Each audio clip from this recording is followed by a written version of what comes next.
నిజం, నిష్పాక్షికం, ప్రజల గొంతుక, ప్రధాన లక్ష్యం. భారీ వర్షాలకు పొలంలో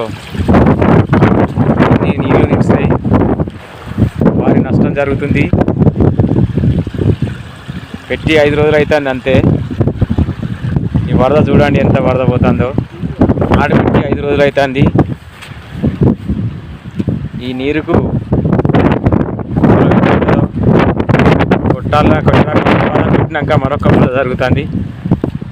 రైతుకు వాన కొట్టకుండా నష్టమే, వాన కొట్టిన నష్టం అన్నట్టుగా